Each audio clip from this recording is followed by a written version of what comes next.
सतयुग के अंतिम राजा का नाम था सत्यव्रत। ध्यान देना, सतयुग, 4 युग होते हैं ना, 4 युग, सतयुग, त्रेता, द्वापर, कलयुग, ठीक है। तो सतयुग खत्म होने में 7 दिन बचे थे केवल। उसके बाद थोड़ी सी प्रलय होनी थी और फिर त्रेता की शुरुआत होनी थी। तो हर युग के बीच में थोड़ी सी प्रलय होती है, थोड़ी सी जल प्रलय होती है। आपको शायद पता नहीं, मैं आपको सुना दूं, फटाफट ध्यान देकर सुनिएगा। 4 प्रकार की प्रलय होती है, 4 प्रकार की, 4 टाइप ऑफ प्रलय। एक होती है नित्य प्रलय। नित्य, नित्य प्रलय माने नित्य हो ही रही है। आज उनकी प्रलय हो गई, कल वो चले गए, परसों चले गए, वो मकान ढह गया, वो बिरवा गिर गया, है ना, ये तो रोज प्रलय हो ही रही है, नित्य प्रलय। दूसरी होती है नैमित्तिक प्रलय। नैमित्तिक, 4 प्रकार की प्रलय लिखी है शास्त्रों में। नित्य प्रलय रोज हो रही है, आज इसकी हुई, कल उसकी हुई, परसों उसकी हुई, ठीक है, बात समझ रहे हैं।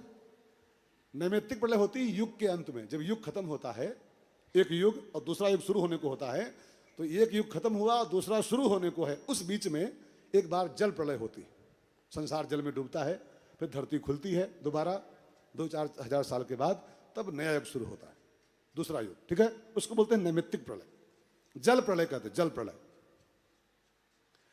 तीसरा प्रलय होता है प्राकृतिक प्रलय। प्राकृतिक, ये कभी सुनामी आ गई, कभी भूकंप आ गया, 10,000 20,000 लोग निकल लिए दुनिया से, वो मकान ढह गए, वो कुछ गांव खत्म हो गए, इसको बोलते हैं प्राकृतिक प्रलय, ठीक है। और चौथी होती है महाप्रलय, उसमें तो फिर सब खत्म होता है, सब कुछ, एवरीथिंग, एवरीथिंग, इवन ब्रह्मा भी खत्म होते हैं। ब्रह्मा, विष्णु, सूर्य, विष्णु तो नहीं, लेकिन बाकी सब खत्म होता है, इंद्र, पिंद्र, चंद्रमा, सूरज, धरती, आकाश, सब खत्म, तारे, हवा, पानी, सब खत्म। तब उस प्रलयकालीन पानी के भीतर भगवान सोते हैं, फिर सृष्टि बनती है दोबारा, ऐसा प्रसंग आता है। तो नैमित्तिक प्रलय का समय था, सतयुग खत्म होने को था, त्रेता शुरू होने को था, दूसरा युग। और सतयुग के अंतिम राजा थे, उनका नाम था सत्यव्रत महाराज, सत्यव्रत जी, ध्यान देना। तो उस जो प्रलय होनी थी, जल प्रलय, पूरा संसार पानी में डूब गया था सतयुग के अंत में, और फिर त्रेता की शुरुआत होनी थी। तो जो पानी में डूबा वो पूरा संसार, तब भगवान ने मत्स्य अवतार लेकर के सतयुग के जो अंतिम राजा थे सत्यव्रत जी, उनको बचा लिया था। नाव बनवाई, उसे में उनको बैठा दिया, और फिर मछली बन के ठाकुर जी आए और सत्यव्रत की रक्षा किया। धरती पूरी पानी में डूब गई, भगवान संभाले रहे सत्यव्रत जी को। और जब धरती खुली, त्रेता शुरू हुआ, तो त्रेता के प्रथम राजा बने सत्यव्रत महाराज जी। जो सतयुग के अंतिम थे, वही त्रेता के प्रथम बने। नाम पड़ा उनका वैवस्वत मनु, नाम उनका, उनकी पत्नी का नाम था श्रद्धा। अब देखिए दूसरा युग शुरू हो गया है, त्रेता युग। और त्रेता की शुरुआत हुई सत्यव्रत जी से, नाम वैवस्वत मनु उनका रखा गया, और श्रद्धा उनकी पत्नी बनी। भगवान मत्स्य ने उनकी रक्षा किया।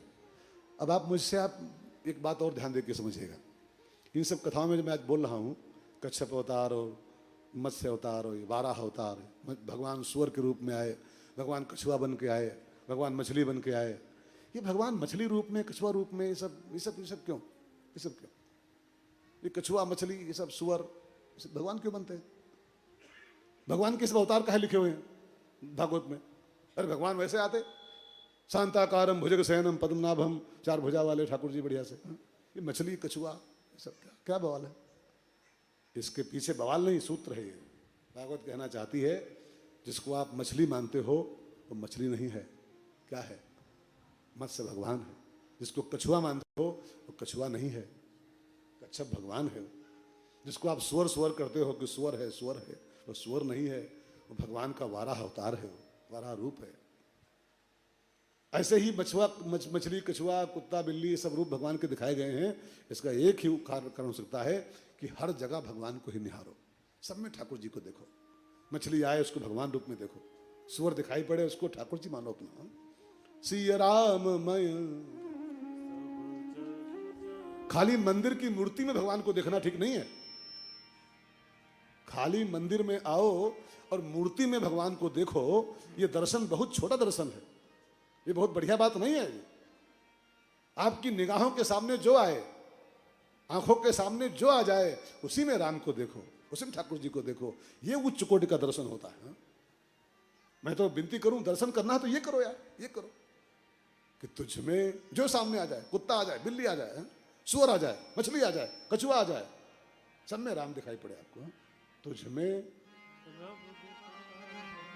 यारा मैं क्या करूं, तुझ में रब दिखता है यारा, मैं क्या करूं। सजदे सिर झुकता है यारा मैं क्या करूं, सजदे सिर झुकता है यारा मैं क्या करूं।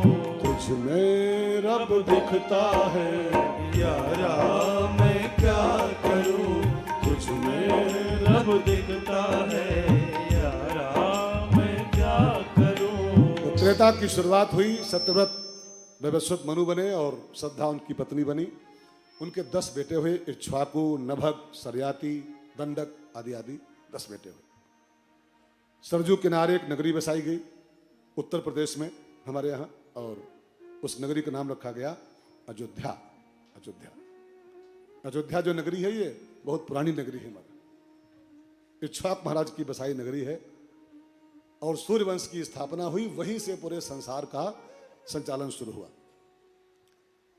सूर्यवंश में आगे चल करके इक्ष्वाक के बाद फिर मैं नाम सबके लूंगा तो आप उब जाओगे उससे, बहुत लंबी लिस्ट है पूरी एक राजाओं की, 70-72 नाम लिखे हैं उसमें, 75 नाम, ये हुए फिर ये हुए फिर ये हुए फिर ये हुए फिर ये हुए। छोड़ो सबको, क्या करना है, सबको प्रणाम करते रहो। फिर इसी खानदान में आगे चल के रघु हुए, रघु महाराज। रघु इतने प्रतापी हुए, इतनी महिमा इनकी छाई संसार में, कि जो वंश अभी तक सूर्यवंश के नाम से विख्यात था पूरे वर्ल्ड में, पूरे संसार में, कि सूर्यवंश है, सूर्यवंश है, रघु जी का ऐसा प्रताप छाया, ऐसी महिमा उसकी छाई कि सूर्यवंश का नाम अब रघु के नाम पर चल पड़ा। उस खानदान का नाम हो गया अब रघुवंश। फिर रघु के बेटे हुए अज।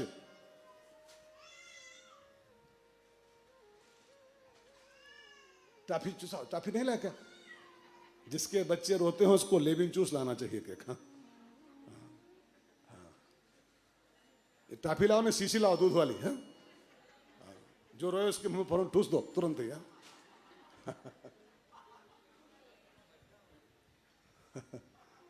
तो आप बुरा मत मानना, मजाक कर रहा हूं यार।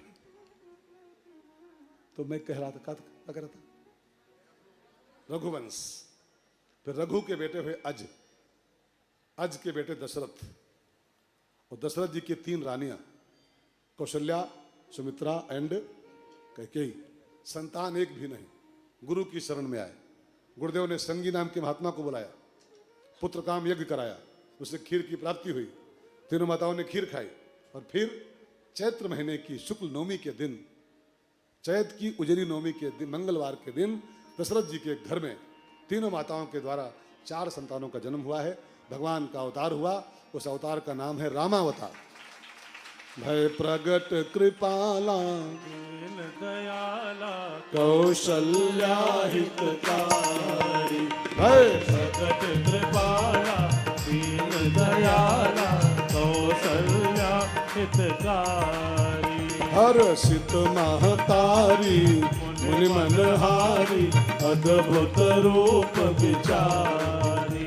लोचन अभिरामा तनु घन श्यामा निज आयुध भुज चारी। भूषण बनमाला नयन विशाला शोभा सिंधु करारी। कह दुई कर जोरी स्तुति तोरी विधि करऊं अनंता। माया गुण ज्ञाना हित अमाना वेद पुराण भनता। करुणा सुख सागर सब गुण आगर जय गावै सुखी संता।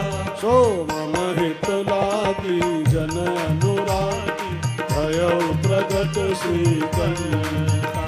भय प्रगट कृपाला दीन दयाला कौशल्या हितकारी। हर्षित महतारी मुनि मनहारी अद्भुत रूप विचारी। राजा राम राम राम सीता राम राम राम। राजा राम राम राम सीता राम राम राम। राजा राम राम राम सीता राम राम राम। राजा राम राम राम सीता राम राम राम। राम सीता राम राम राम राजा राम राम राम सीता राम राम राम राजा राम राम राम सीता राम राम राम राजा राम राम राम सीता राम राम राम। आदौ राम तपोवनादिगमनम् हत्वा मृगं काञ्चनं वैदेही हरणं जटायुमरणं सुग्रीव संभाषणं बाली निग्रहणं समुद्रतरणं लंकापुरी दाहनं पश्चाद रावण कुंभकर्ण हननम् एतद्धि रामायणम्। अब भागवत में राम कथा को तो बाईपास ही करना पड़ता है। भागवत में रामायण नहीं संभव है। राम कथा तो अपने में अलग एक कथा है, 9 दिन की कथा पूरी पूरी है अलग से। राम कथा में विनती करूं महाराज जी से भी आप लोग विनती करिएगा कि इस बार भागवत होने दो, अगले बार हाल में नहीं मैदान में बाहर, यहाँ बहुत कसाकसी हो रही है। अगली बार कभी जब मौका भगवान लाए तो बाहर पंडाल लगे और 9 दिवसीय राम कथा आपको सुनाई जाए बहुत विस्तार से। राम जी की कथा समुद्र है अपने में, भागवत में उसको